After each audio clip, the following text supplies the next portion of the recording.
მსოფლიოში ერთ-ერთი უდიდესი რელიგია არის ისლამი. ის მე-7 საუკუნეში ჩამოყალიბდა და მოგვიანებით სამ მიმდინარეობად დაიყო. ყველაზე გავრცელებული ისმაილიტური სექტა იყო, რომელიც საუკუნეების განმავლობაში ებრძოდა დანარჩენ მუსლიმანურ სამყაროს. მე-10 საუკუნეში მათ მთელი ჩრდილოეთ აფრიკა დაიპყრეს და იქ ფატიმისტების დინასტია დააარსეს. პირველი ხალიფა იყო ობაიდალაჰი, რომელმაც დაიპყრო მუსლიმანთა წმინდა ქალაქი მექა და უძლიერესი სახელმწიფო შექმნა.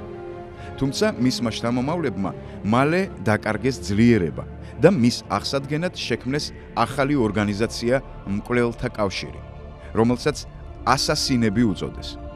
ისინი თითქმის 2 საუკუნის განმავლობაში თავს არ სცემდნენ მთელს აზიას და მათ სახელს შიშით წარმოსქვამდნენ ევროპაშიც. ასასინების ორდენი ჰასან იბნ ზაბაჰიმ დააარსა. იგი დიდი ხნის განმავლობაში ეძებდა მმართველობის ცენტრს და საბოლოოდ არჩევანი ალამუთის ციხეზე შეაჩერა, რომელიც ერთ-ერთი ყველაზე მაღალი ადგილი იყო. თავად იბნ ჰასანის 35 წლის მანძილზე ალამუთის ციხე არ მიუტოვებია.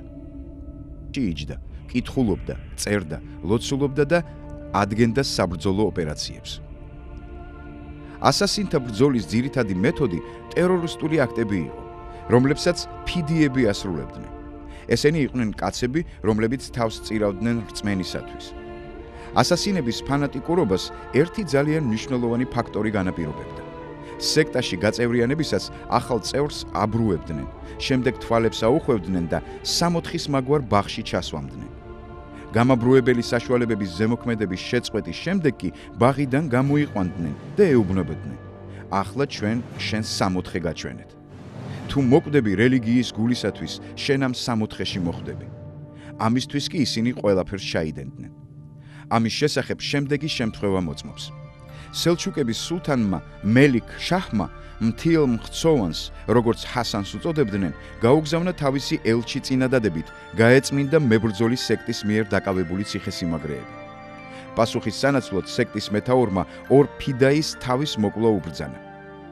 მას შემდეგ, რაც მცველებმა ეს ბრძანება შეასრულეს, ჰასანმა შეშინებულ ელჩს უთხრა: გადაეცი შენს ბატონს, რაც ნახე და უთხარი, რომ ჩემს განკარგულებაშია 70,000 ადამიანი, რომელიც ისევე უსიტყვოდ და ერთგულად მემსახურება, როგორც ეს ყმაწვილები.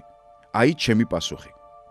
ამბობენ, რომ თუ ასასინებს ვინმეს მოკლა უნდოდათ, მას გადარჩენის შანსი საერთოდ არ ჰქონდა. ერთხელ ორ ასასინს ერთი ფრანგი დიდგვაროვანი ტაძარში უნდა მოეკლათ. ამისათვის ასასინებმა ქრისტიანობა მიიღეს და ყველას აჩვენებდნენ, რომ გულმხურვალე ქრისტიანები იყვნენ. როდესაც ეს დიდგვაროვანი ტაძარში შევიდა, მათ ხმლები იშიშვლეს. ერთი ასასინი მოკლეს, მეორემ კი მოახერხა ხანჯლის დარტყმა, მაგრამ როდესაც გარბოდა, უკან გახედვისას მიხვდა, რომ დიდგვაროვანი ისევ ცოცხალი იყო და მის მოსაკლავად შებრუნდა. ამბობდნენ, რომ ერთი ასასინი 100 კაცზე მეტს უდრიდა და ამიტომ მათმა მმართველობამ 200 წელს და 300-ზე მეტ შეტაკებას გაუწია.